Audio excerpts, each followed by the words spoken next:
Cold case out of Portsmouth is getting a new push tonight thanks to community support. 3 years ago, 18-year-old Omar Booker was shot and killed in the back of the sub shop where he worked. Today, business owners and individuals came together to announce they are tripling the reward money.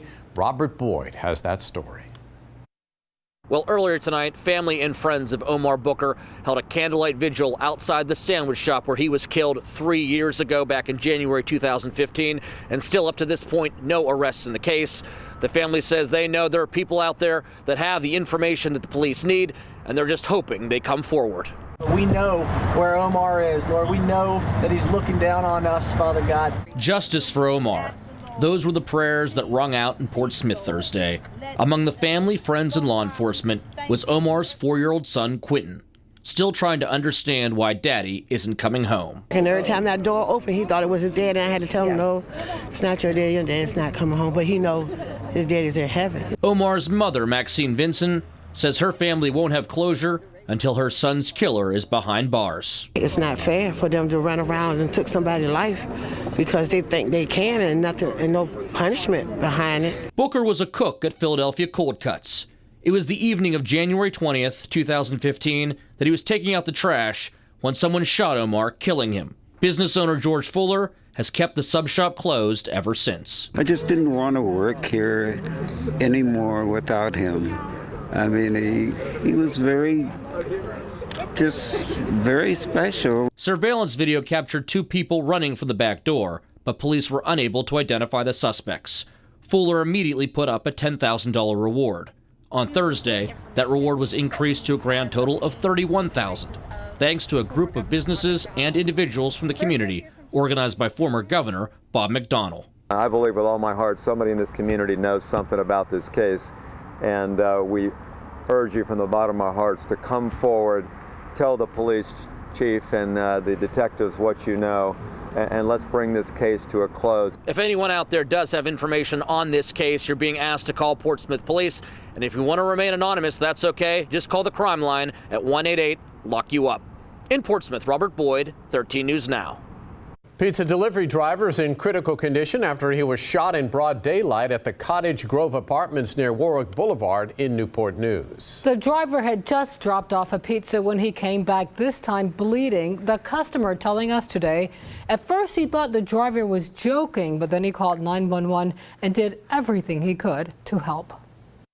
Just to remain calm and try to help him out, try to stop the wound from bleeding.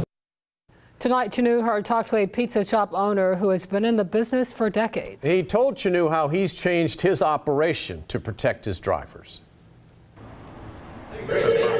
Long time, 45 years. It's been a long time since Tony Morabito has been in the family business. I was really young when I came from Italy. I moved to New York, and then I finished high school in New York, went to college. A business so close, even his employees are now family. That's why all the delivery drivers, we treat them like family. And Tony would go to great lengths to protect his family. On Thursday morning, a Domino's delivery driver was shot and critically injured in Newport News. An incident that reminds Tony just how important safety is. There is so many things that you can do about that, like don't expose themselves. Here at Anna's Pizza in Newport News, the owner Tony says they do a few things to make sure drivers don't become targets. They make sure that there aren't signs on the side of the car, and also they don't put the signs on the top of the car when drivers are on the road. 6 years altogether, about 4 years here. Tony's advice and training is followed closely by driver Franco Tomasino. He's never had an incident, but that doesn't mean he isn't aware of his surroundings. Because not only do you have the place you're going to, but you also have the surrounding people around you.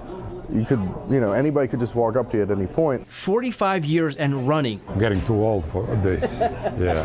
And many more with this family Tony keeps an eye on. In Newport News, Chanu Hurt, 13 News Now.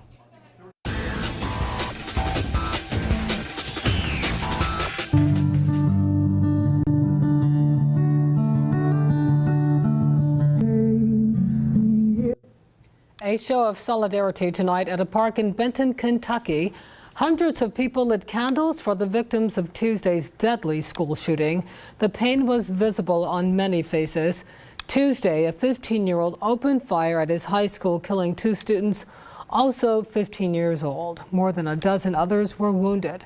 The suspect is in custody. He faces 2 counts of murder and 12 counts of assault.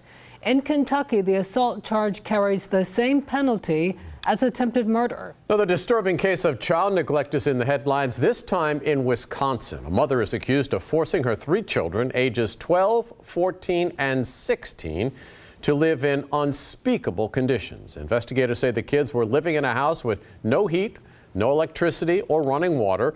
The 3 children used a 5-gallon bucket for a toilet. The 14-year-old died after getting an infection.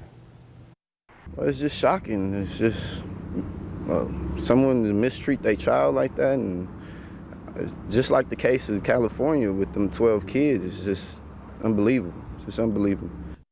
The neighbor didn't want to be identified, says he would often see the children wandering outside during the day. The 37-year-old mother is facing child abuse and neglect charges. A bombshell tonight in the investigation into Russian meddling in the 2016 election.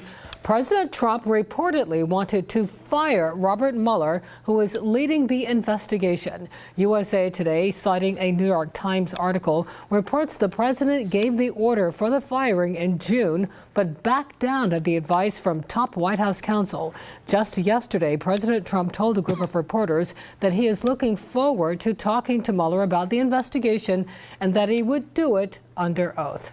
Senator Mark Warner was quick to react to this report, releasing a statement saying firing the special counsel is a red line that the president cannot cross. Any attempt to remove the special counsel, pardon key witnesses, or otherwise interfere in the investigation would be a gross abuse of power.